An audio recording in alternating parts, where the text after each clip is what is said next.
The noise won't stop. It won't slow down. Quarterbacks always draw attention, but when Tua Tagovailoa's name keeps getting tossed around as a comparison for not one, but two top prospects in the 2025 NFL Draft, that's not just buzz, that's a siren.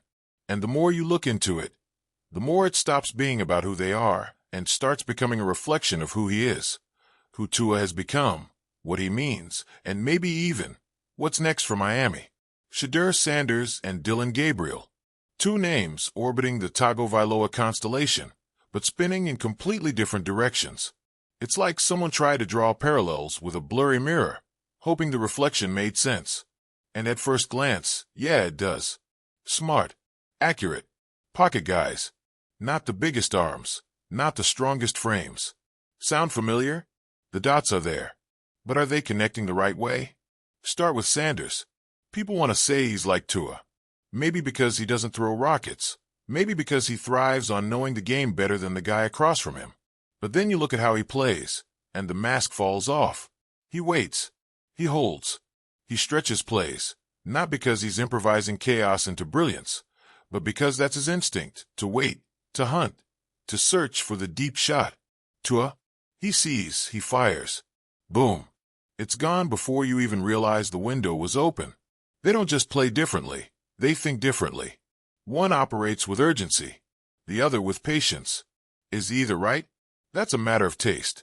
But they're not twins. Not even cousins. Sanders threw 69 passes between 21 and 30 air yards last year. Tua, only 23. Different offenses, sure, but also different identities. You can blame Colorado's O-line, and yeah, it was rough. But don't ignore what Sanders brings on himself.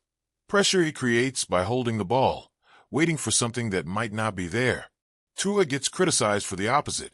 Too quick? Too system-dependent? Maybe. But it's a different flavor of criticism entirely. So ask yourself, do you want the guy who cuts pressure at the knees before it ever breathes down his neck? Or the guy who thinks he can dance around it, maybe outrun it, maybe make magic, until the sack comes crashing down? That's not a rhetorical question. That's the question front offices live and die by. Now Dillon Gabriel. He's a softer echo of the same theme. A lefty. From Hawaii.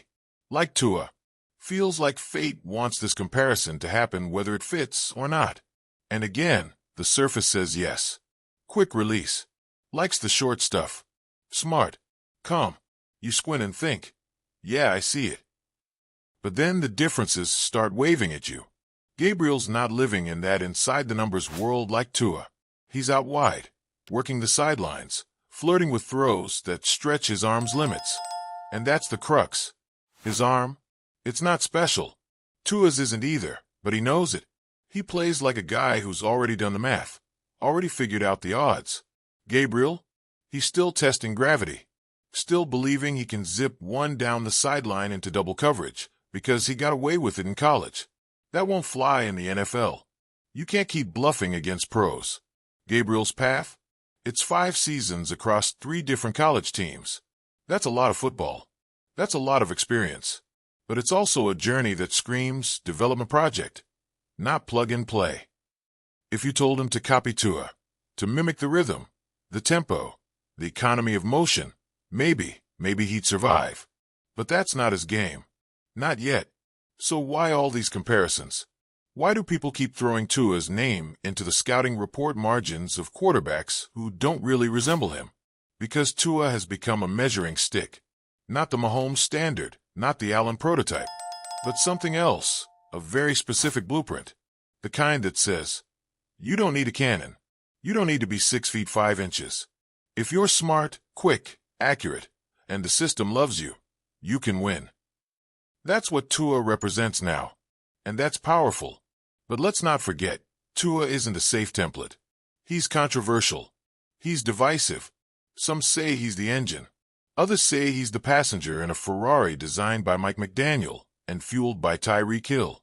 So when you compare anyone to Tua, you're also making a statement. You're saying something about how you think quarterbacks should succeed, or how much help they should get. Now there's another name in the mix. Quinn Ewers. And here, this is where it gets interesting. Because unlike Sanders or Gabriel, Ewers actually played in something that mirrors Miami's offense. Sarkisian raided McDaniel's playbook, brought in the pre-snap motion, the quick game, the structure. And Ewers? He didn't flinch. He played within it, trusted it. Maybe not as polished, not as pinpoint, but the bones are there.